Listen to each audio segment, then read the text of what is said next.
Привет, меня зовут Саша Акимов, и сегодня мы поговорим о премиальном компакте Olympus XZ2.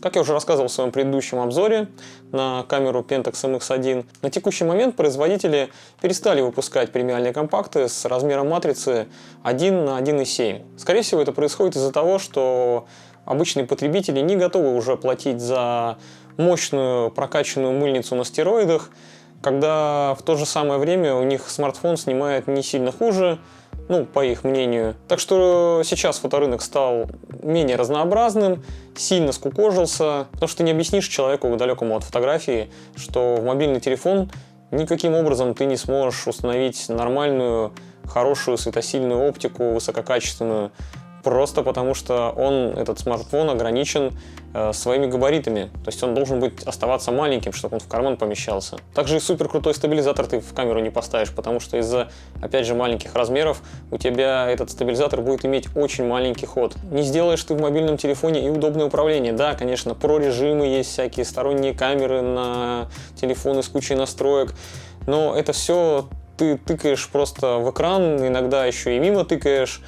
И, в общем, это не слишком удобно. Я как-то предпочитаю все-таки, чтобы у меня был фотоаппарат в руках, у которого есть настоящие физические кнопки, которые ты можешь крутить пальцами, вертеть, чтобы они щелкали, чтобы было тактильное ощущение какое-то от этого. И это не вкусовщина, это именно удобно, потому что ты быстро, мгновенно можешь поменять любую функцию в любой момент на хорошей серьезной камере. А в телефоне тебе нужно как минимум несколько раз ткнуть в экран, чтобы добраться до какой-либо функции, даже если это супер удобный интерфейс там. Впрочем, это не касается среднестатистических потребителей. Обычному человеку достаточно просто нажимать на одну кнопку, как на айфоне, да, и с помощью каких-нибудь алгоритмов Smart HDR получать более-менее сносную картинку, и ему этого хватает. А управлять там какой-то диафрагмой, выдержкой, коррекцию какую-то делать, все это слишком сложно. Ладно, опустим эту лирику. Сегодня я хочу рассказать об одном из последних интересных компактов, которые представляла компания Olympus. Конечно, после нее выпускались Olympus и другие мыльницы, и даже суперзумы. У всех этих камер была матрица, во-первых, уже меньше, 1, 2 и 3. И они были, прямо скажем так себе, не слишком успешные и не слишком интересны. Только примерно в это же время, скорее всего, с такой же матрицей 1.7 на 12 мегапикселов, была выпущена камера Olympus Stylus 1. И у нее были фокусные расстояния 28-200, при этом с диафрагмой f2.8 по всей длине. И это довольно круто. Ее бы я хотел заполучить, но, к сожалению, пока что я не смог найти ее нигде. Или при поиске где-нибудь на Авито я видел какие-то просто конские цены на нее, но это, скорее всего, связано с тем, что она довольно редкая. Вообще, компания Olympus довольно сильно сосредоточена на своих и без того компактных камерах микро 4 третьих. Из компактов у них ныне живые только, можно считать, серию TG, которая является такими ультразащищенными, в которые можно нырять, которые можно ронять. Я видел, как люди этими камерами играли в бадминтон, пинали их, и с ними ничего не происходило. То есть это действительно хорошие, защищенные как танк камеры. Там тоже матричка 1 к 2 и 3. И картинка, конечно, у нее не скажу, что прям фантастическая, но свои функции именно как защищенная камера она выполняет на 100%. Камера, о которой я сегодня говорю, это XZ2. Эта камера является наследницей очень мощного компакта, для тех лет, когда он выходил, XZ1, выпущенного в 2011 году. Там был объектив с такой же светосилой от f1.8 до f2.5 и с такими же фокусными 28 мм и на 112 мм, естественно, в эквиваленте. Матрица была немножко больше, там не 1.1.7, а 1 на 63. Да еще эта матрица была сделана по CCD технологии. То есть с шумами там было совсем все печально, но зато картинка была довольно интересная. Естественно, в новой камере все характеристики, которые были представлены в первой версии, были значительно улучшены.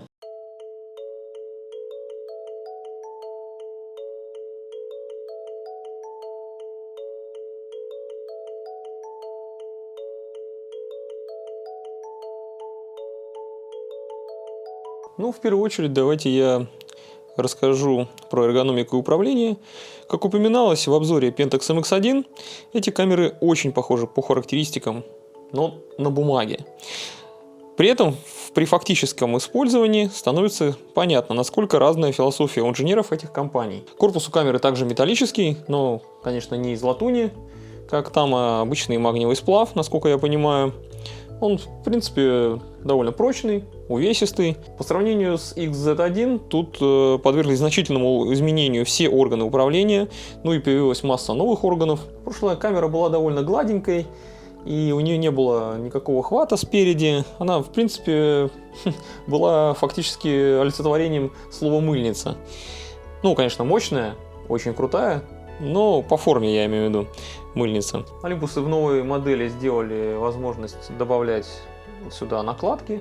То есть при желании ты можешь ее вообще снять полностью и сделать ее также гладеньким обмылочком, но с накладкой гораздо удобнее. Стандартно идет вообще черная, но я вот такую, ну не знаю, темно-фиолетовую поставил, потому что она более секси. Также спереди имеется чересчур яркая надпись Olympus. Ну, впрочем, при использовании, если ты камеру держишь как нормальный человек, эта надпись полностью закрывается твоими пальцами, ее не видно. Я считаю это довольно изящным решением. Так же, как, например, в этой вот накладной рукоятке есть здесь маленькая выемка. Она сделана для того, чтобы крепление ремешка, когда ты ее не используешь, плотно прилегало к камере, а не болталась как попало. И камера наполнена такими интересными, приятными, изящными какими-то вещами. Например, так же как верхняя панель имеет здесь изгиб, то есть она идет сначала высокая, потом спускается. И здесь вот сделан такой спуск специально, чтобы колесико режимов не выпирало за габариты камеры. Так уменьшается шанс, в общем-то, сбить настройки, но и также и камера сама уменьшается визуально в размерах. Еще спереди есть кнопка FN2 и рычажок. Естественно, и то, и другое можно значительно кастомизировать. Хоть эта кнопка и дублирует большинство функций из быстрого меню, ну, все же иногда удобно и на нее переключаться. На эту кнопку можно повесить около 30 функций, причем так, чтобы они сменялись последовательно. Большинство функций я никак не меняю, поэтому я оставил только две. Это быстрый доступ к методам фокусировки и быстрое изменение ISO. Ну а рычажок, который вот вокруг кнопки позволяет быстро переключаться между авто и ручной фокусировкой. Объектив похож на тот, что у Pentax MX1 и по светосиле, и по фокусным, но выскакивает он также быстро, но убирается гораздо шустрее. Кстати, колесико вокруг линзы здесь не декоративное, а очень даже настоящее и может также настраиваться на разные функции в зависимости от режима. И оно может крутиться, в общем-то, и бесшумно, не обязательно, как вот сейчас у меня со щелчками. Просто сейчас я поставил приоритет диафрагмы режим и включил, чтобы там были щелчки. Они действительно очень приятные, тактильно ощутимые. Обожаю, когда колесики щелкают. Какой же все-таки кайф управлять колесиком диафрагмы вокруг объектива. В стандартном виде объектив закрывается такой дурацкой какой-то крышечкой, которая на него просто накладывается, она очень фигово держится. И я так чувствую, что инженеры понимали это, поэтому сделали здесь вот такой крепеж, для того, чтобы можно было его на ниточку закрепить, чтобы эта крышка не терялась и не улетала, когда не нужно. Я не знаю, это полное говно, а не крышка. Ее и не использую, потому что вокруг объектива они догадались сделать все-таки крепеж для аксессуаров. И можно накрутить сюда вот такую самостоятельно открывающуюся крышечку с лепестками. И это просто прекрасно. В этой ситуации Olympus опять оказывается гораздо продуманнее, нежели Pentax, который я обозревал в предыдущий раз. Благодаря этой резьбе вокруг объектива сюда также можно было устанавливать и различные конвертеры, которые Olympus тоже выпускал, но они, мне кажется, не имели большого успеха, потому что были слишком уж громоздкой конструкцией, нафиг громоздить огромный объектив на такую маленькую камеру, я думаю, никто этого не хотел бы делать. Что ж, сверху тут все достаточно стандартно. Есть встроенная вспышка, которая выдвигается рычажком механическим. Она, кстати, довольно высоко поднимается, хоть и у нее уродская конструкция в виде такой вот выдвижной башенки, но как бы она неплохо пыхает, на самом деле, хотя ее особо не использовал. Зато, в отличие от Pentax, тут все-таки есть возможность поставить вспышку полноценную в горячий башмак, потому что Тут есть горячий башмак, в отличие от того же Pentax MX1. Почему-то в эту маленькую камеру инженеры все-таки догадались установить горячий башмак. Под ним, кстати, еще есть интерфейсный разъем. Но это на случай, если вы захотите установить электронный видоискатель с гораздо большим разрешением. То есть Olympus максимальное количество возможностей вам предоставляет по кастомизации вот этой крохотной камеры. Они как бы имеют такой более комплексный подход. Правее тут кнопка включения. К счастью, после того, как вы включаете ее, она загорается, а потом гаснет. И нет нужды ее выключать, потому что, объектив выдвинулся, и так понятно, что у тебя камера включена. Я думаю, вряд ли ты об этом забудешь. Кнопка спуска с довольно приятным мягким ходом, ощутимым вполне. Она обрамлена рычажком трансфокации. Все это довольно стандартно. Тут же рядышком довольно тугое, с приятными щелчками колесико для изменения режимов. Щелчки такие тоже приятные, ощутимые. Она такое прям сопротивление некоторое оказывает. Случайно не собьется. Здесь на скошенной грани находится кнопка видеозаписи. Видео я на нее, конечно, не снимал, но она пишет обычное стандартное Full HD видео для любой камеры тех лет вполне годное. Сзади, кстати, имеется довольно хороший выступ для большого пальца, благодаря чему можно уже камеру держать прямо по-человечески, не изгаляться как-то ее там со странными хватами непонятными, а просто держать ее очень даже уверенно. На задней панели, естественно, находится россыпь кнопочек самых разных. Здесь все, что необходимо. Просмотр отснятого материала, меню, инфо для изменения лимитов интерфейса, отображаемых на экране. На 4-позиционной крестовине здесь, опять же, повешены все переключатели режима вспышки, протяжка, таймер, то есть экспокоррекция, все что необходимо в первую очередь. В принципе, я здесь все оставил по умолчанию. Опять же, в настройках я поставил, чтобы экспокоррекция по умолчанию менялась колесиком, которое крутится вот здесь. То есть у меня диафрагма управляется колесом вокруг объектива, и здесь у меня экспокоррекция. То есть все основные экспопараметры сразу под рукой. Если захотелось ISO поменять, быстро нажимаешь на вот эту кнопку и меняешь ISO. Классно. Так, стоп, сделаем сейчас небольшую паузу. Нажмите подписаться. Сделайте красную кнопочку серой, потому что я сейчас опять смотрел статистику. У меня просмотры есть, люди смотрят, но не подписываются. Сделайте одолжение, подпишитесь, потому что я трачу очень много сил, трачу очень много времени. Мне, конечно, интересна эта тема, но меня мотивирует, когда люди подписались, и они будут уверены в том, что посмотрят следующие мои видео. Сделайте это. Just do it. Экранчик тут откидной, как я уже говорил. Он приблизительно такой же конструкции, как и у Pentax MX1. Также вверх чуть больше, чем на 90 градусов откидывается. И назад, не знаю, градусов на 40, наверное. Здесь такое же достаточно высокое разрешение, 920 тысяч точек.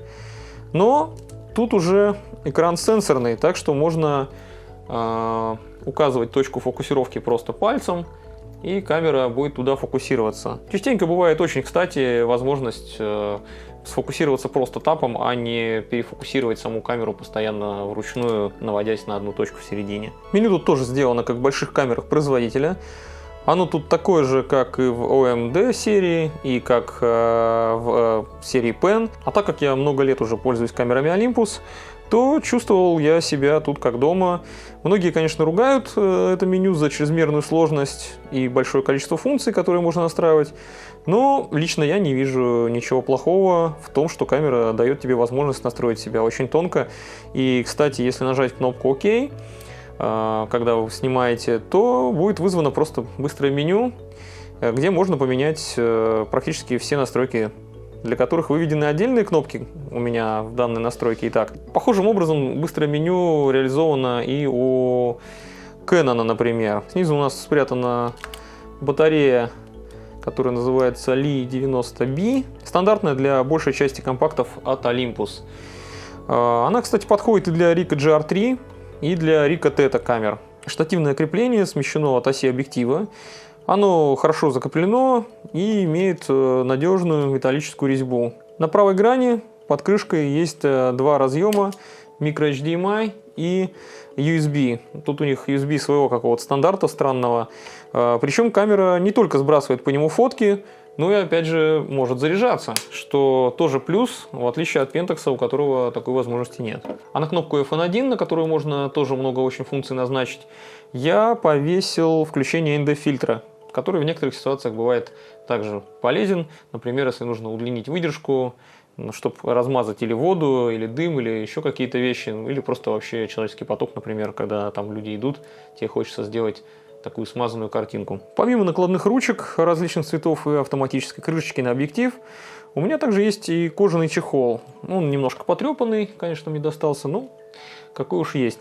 И в отличие от неудобного чехла, который у меня был с Pentax MX1, этот чехол имеет возможность отсоединиться. То есть вот эту часть, которая, чтобы она не болталась, задняя, она отсоединяется. Так сказать, брюки превращаются в изящные шорты. То есть вот в такой вот приятный получехол. Естественно, за кожу держаться гораздо приятнее, чем за голый металл или пластик, особенно в зимнее время, когда я в основном и снимал на эту камеру, потому что все это очень холодным становится, а так даже через перчатки или голыми руками, когда держишь за кожу, становится гораздо приятнее. Также у этого чехла довольно интересная конструкция, у него дублируется штативное гнездо, то есть вы можете на штативе использовать камеру, даже когда она находится в чехле.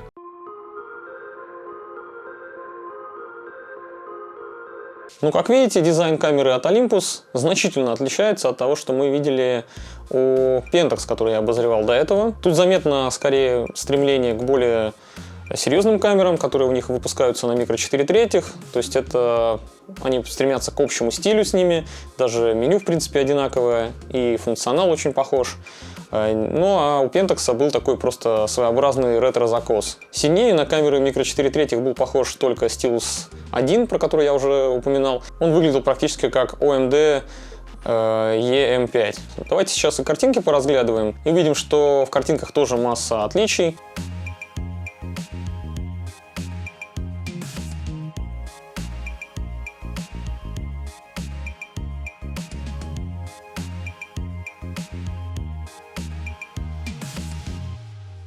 Хотя матрица, скорее всего, точно такая же, как в Pentax MX1, возможно, даже вообще та же самая модель, просто на 1.1.7 на 12 мегапикселей с обратной засветкой. Но тут есть серьезные отличия именно в характере обработки самих изображений. Алгоритмы у этих камер очень сильно отличаются. Хроматических операций на картинке у Olympus заметно гораздо меньше, и это явно не заслуга объектива, это, скорее всего, именно заслуга внутрикамерных алгоритмов, которые убирали эти дефекты. Также менее заметна у Olympus на широком углу дисторсия.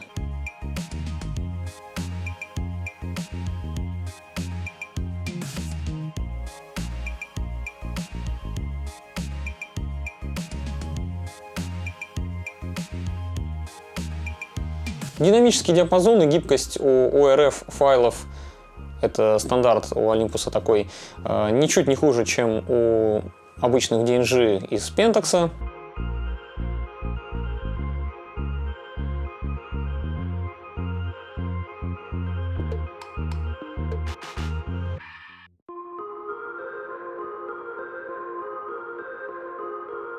Цвета довольно приличные.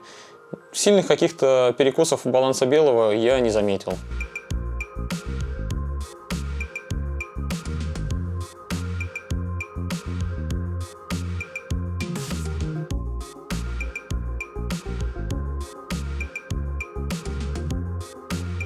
Также здесь имеется стабилизатор на матрице, как и у Pentax, и он тоже довольно неплохой, позволяет не поднимать ISO в тяжелых условиях. Ну, опять же, как и там, до 1/10-1/15 секунды практически все кадры получаются прекрасно. Единственное, что при стрит-съемке у меня у всех людей получались очень красные рожи, но это не из-за того, что баланс белого почему-то в магенту решил сделать перекос. Ну, это видно и по окружающей среде, все остальное это нормально отражается. Просто я снимал зимой, и сейчас температура в Петербурге от минус 10 до минус 20 прыгает, и люди просто раскраснелись из-за мороза.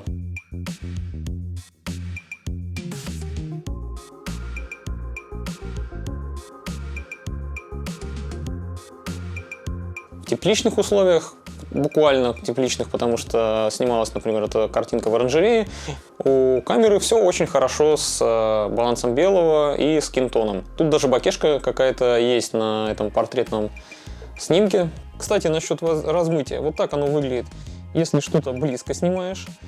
Так, если ты снимаешь в макрорежиме. Так, если на максимальном фокусном. Ну а так вблизи, если фокус на дальний объект перевести. Также благодаря стабилизатору и отличной оптике картинка с этой камеры получается очень детализированная, с очень хорошей резкостью.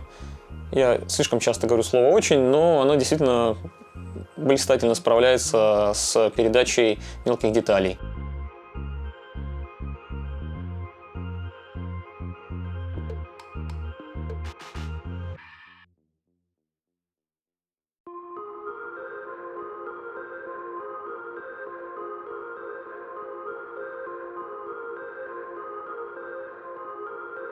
Единственное, что я, пожалуй, отнес бы к минусам, это то, что камера имеет контрастный тип фокусировки, и она фокусируется медленно. То есть тот же Pentax, например, фокусировался прямо очень шустро, Olympus почему-то несколько медленнее фокусируется. Слишком долго делает прогон линз туда-сюда для того, чтобы найти именно контрастный объект. Хоть тут и больше точек фокусировки, это никакого особого смысла не имеет, хоть ты же следящим фокусом все равно воспользоваться нормально не можешь, у тебя линзы туда-сюда постоянно будут прыгать. Но зато здесь, опять же, как я упоминал, можно фокусироваться тапами по экрану, и это все-таки тоже плюс. Кстати, насчет мороза я еще забыл упомянуть, что камера отлично себя чувствует в холодное время, потому что я снимал на нее и в минус 20, хотя у нее, казалось бы, крошечная батарейка, и сама камера это какая-то мыльница, на вид, по крайней мере, да, но не на функционал. Она отлично себя чувствовала. Она снимала 200-300 кадров, как заявлено и в обычную погоду. Olympus вообще, в принципе, славится тем, что у них камеры отлично переносят морозы, но я ожидал этого там от каких-нибудь флагманских моделей на микро 4 третьих, но никак не от маленького компакта.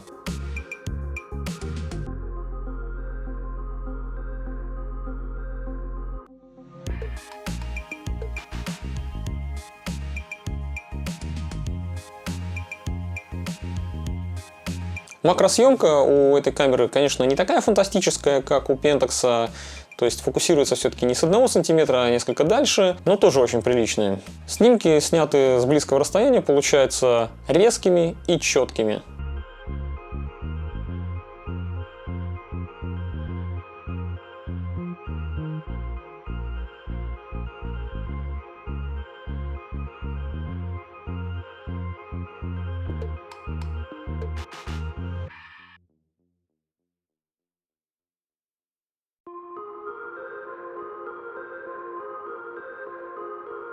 Объектив тут ничуть не хуже. Например, блики в контровом свете он вообще практически не ловит.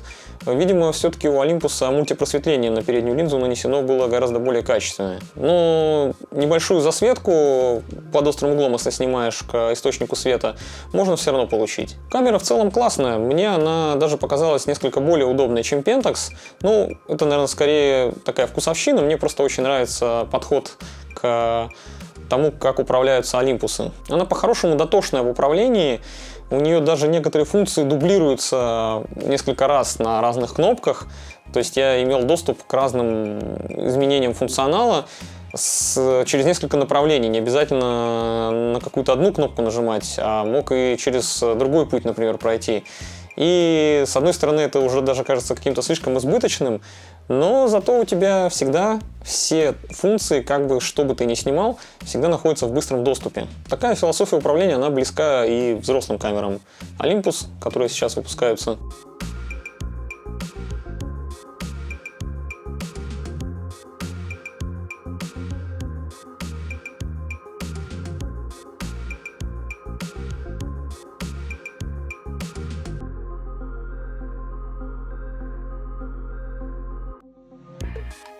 Ну, к сожалению, Olympus оказались не удовлетворены с продажами своей фототехники, и они продали свое фотоподразделение на текущий момент другой компании. Ну и, скорее всего, в целях экономии они никогда больше особо не выпускали серьезных компактов с маленькими матрицами.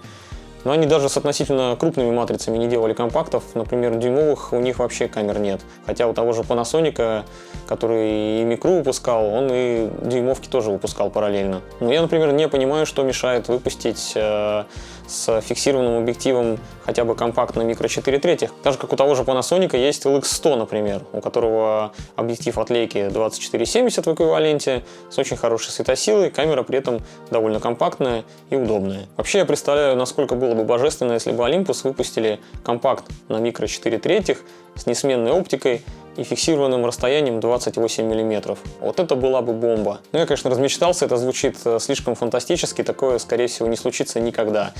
Гораздо проще взять тот же какой-нибудь объектив от Panasonic 15 мм f1.7, про который я делал обзор. Очень крутое стекло, просто лучшее для стрит-фотографии. И к нему взять небольшую какую-нибудь компактную камеру, опять же, на микро 4/3. Можно от того же Olympus даже взять очень старый, но при этом не очень дорогой Pen Mini, например, второй модели. Но все же меня расстраивает сегодняшнее положение компании Olympus. Мало того, что они продали свое фотоподразделение, и хоть они там и утверждают, что у них все будет хорошо, они скоро выпустят еще новых камер, кучу и объективов, но все же они изначально настаивали на том, чтобы камеры были миниатюрными, стремились к миниатюризации, но сейчас они делают какие-то... Кто-то мне написал. Но сейчас они делают какие-то огромные, просто как слоны, монструозные камеры, такие как OMD EM1X, например, или гигантские объективы 150-400. Все это они делают в ущерб маленьким крутым камерам. От них люди ждут какой-нибудь Pen F Mark II, например, но они выпускают какие-то здоровенные огромные камеры и выпускают кучу пенов без сильно больших каких-то изменений. Ладно, я перестаю перечитать. Надеюсь, вам понравился мой очередной ретро-обзор. Не забудьте поставить лайк, обязательно подпишитесь, пожалуйста, потому что это очень важно.